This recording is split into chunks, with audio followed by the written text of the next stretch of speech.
I never imagined a quick gas station stop would turn into a circus. But in a neighborhood with someone like Marjorie Baxter, the self-appointed queen of our homeowners association, anything could spark drama. Last Tuesday evening it did. After a double shift as a radiologic technologist at the hospital, all I wanted was to fill my tank and head home. The quick stop near our Willow Grove subdivision is convenient and usually quiet. I pulled in around 7:30 p.m., exhausted but ready for leftovers and my couch. I noticed Pump 4 had yellow caution tape and a bold red sign, closed for maintenance. No big deal. I'd back up to another pump. But my phone buzzed with a text from my sister about Dad's birthday plans. I figured I'd reply quickly, since no one was around. That's when a long, angry car horn blasted, making me jump. In my rearview mirror, a white Lexus SUV had appeared behind me. The horn stopped, then blared again in sharp bursts. I knew that SUV. It belonged to Marjorie Baxter, president of the Willow Grove Estates HOA, who'd left a notice on my door last month for my trash cans being visible for hours past pickup. "Move it. Some of us have places to be," Marjorie shouted, leaning out her window, her perfect bob haircut unmoving as she waved frantically. "Stop texting and drive. This isn't a parking lot." I rolled down my window. The pump's closed for maintenance. I was about to move. Her face twisted. "Do it then. No excuses." She honked again, so loud a young clerk, Lucas, stepped outside. "Everything okay?" he asked, glancing between Marjorie's SUV and my sedan. "No," Marjorie snapped. "This inconsiderate man's blocking the pump while texting." I pointed to the sign. "It's out of order." I was moving when she started honking. Lucas nodded. "Yes, ma'am, that pump's down.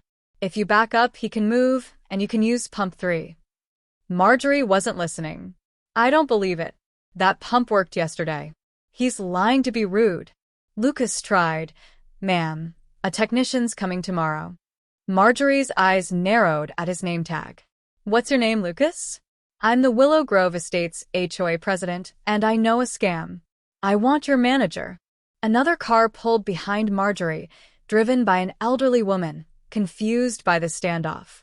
I offered, "I'll squeeze past if you move a bit." Then Marjorie did the unthinkable.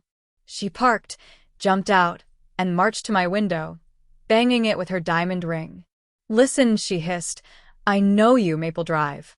Your hedges were too high last summer. You're blocking traffic to inconvenience us."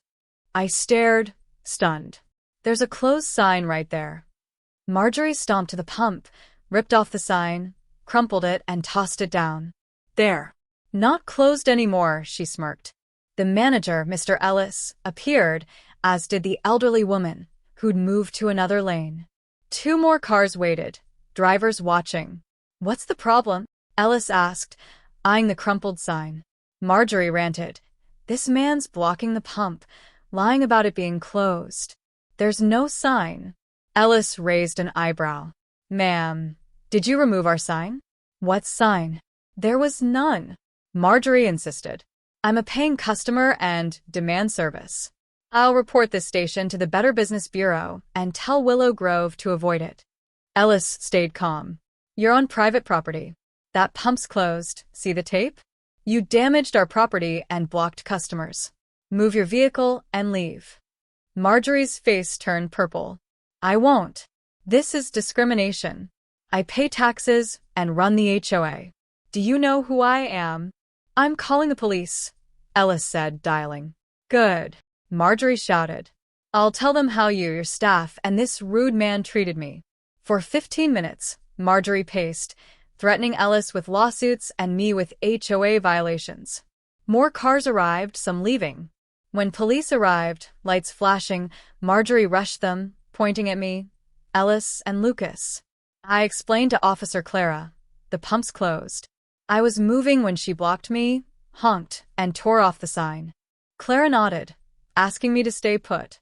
I watched Marjorie's frantic gestures as she claimed to be the victim, insisting the pump wasn't closed. When Officer David asked her to move her SUV, she refused. "Not until he moves first," she yelled, pointing at me. David said, "The pump's marked closed." Move now, or you're causing a disturbance. Marjorie snapped. Do you know who I am? I run Willow Grove Estates. I could have your job. David's patience thinned. That's irrelevant. Move, or you'll be cited. Marjorie lost it, stepping into David's face. I pay your salary. You work for me. When he repeated the order, she shoved him, yelling, Get out of my way. I'm getting gas. Instantly, Clara and David moved in, gently cuffing her. You're detained for assault, Clara said. Marjorie screamed, This is brutality. I want my lawyer. I'll sue you all. They led her to the patrol car, reading her rights. David returned.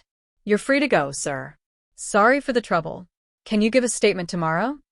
I nodded, backed up, and filled my tank at another pump as Marjorie ranted in the police car. Ellis apologized. Bigger signs and cones tomorrow. We need them. 2 weeks later, a subpoena arrived, not an HOA violation, but a witness request for Marjorie's hearing.